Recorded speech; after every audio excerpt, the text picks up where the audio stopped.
Yo, what's up?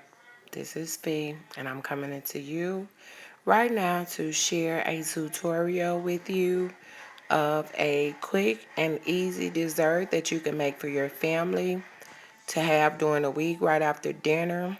And it's also to show you what you can do with leftover crust and other fruit from Thanksgiving so that it doesn't go bad.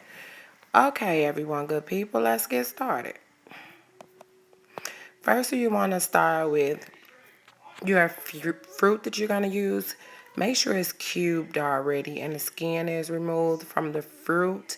As you can see here, I'm using apple, pears, and peaches. I had 1 can of peaches left from Thanksgiving dinner.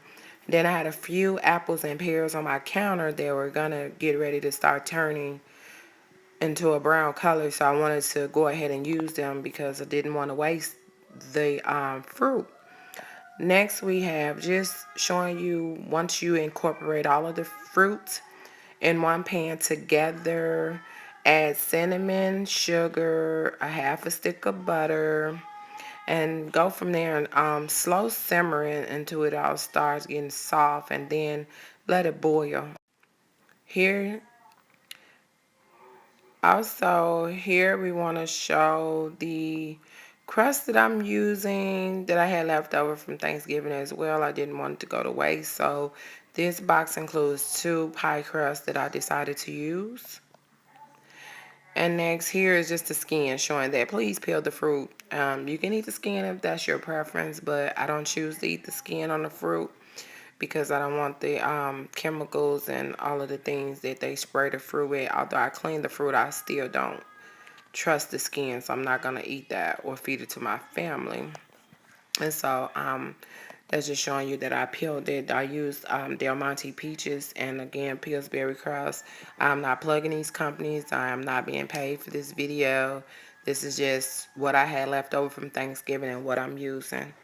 Thank you. So let's go next. I add marshmallows into the juice and the fruit because I wanted it to be a binder to hold it together so it won't be as runny as some cobblers can be.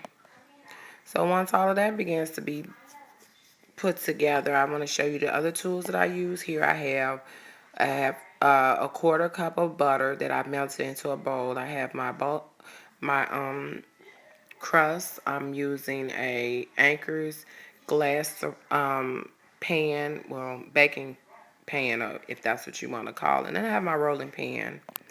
And for the garnish, you kind of want to mix a half a cup of cinnamon and sugar in a bag together. Shake it up well until it's well incorporated. So I use Kirkland ground Saigon cinnamon from Sam's Club.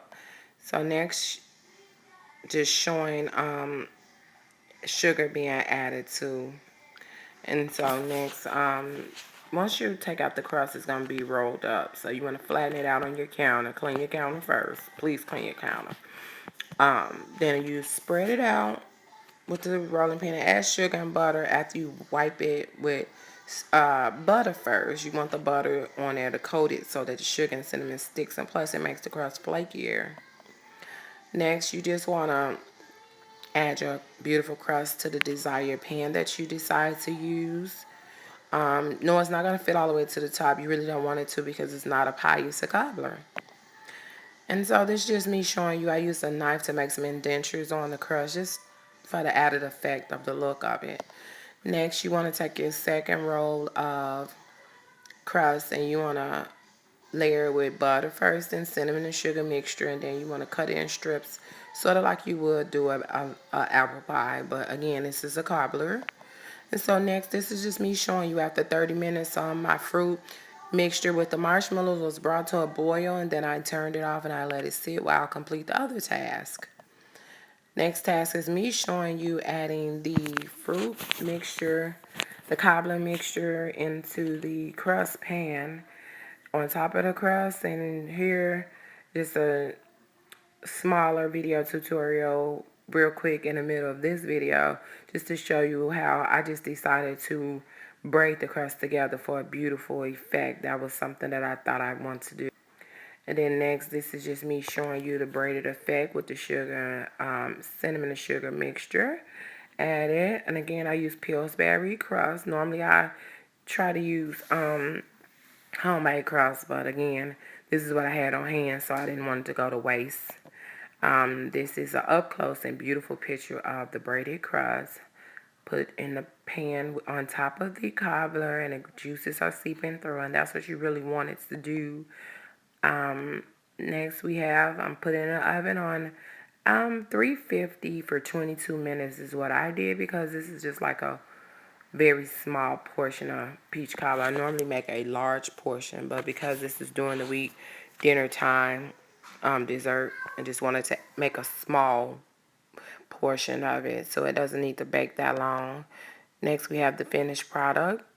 Isn't it gorgeous? Straight out the oven, nice and hot, piping steam coming off of it, buttery, flaky crust. The juice from the cobbler looks very caramelized. It looks beautiful. Don't you think so? Next is just another angle of the beautiful cobbler that I completed. And I really just want to say I appreciate you following me and watching my tutorial. It's just the beginning of something beautiful that God has set aside for me to do in this maturation process. And I just wanted to share with you what I love, and what I love is baking. So thank you again for taking the time out to watch this beautiful video. I appreciate you. I enjoy the comments. I enjoy when others like, share, comment on my video. Everyone, you just have a blessed day. And thank you again for coming by, taking time out your schedule and watching this video with me. Namaste.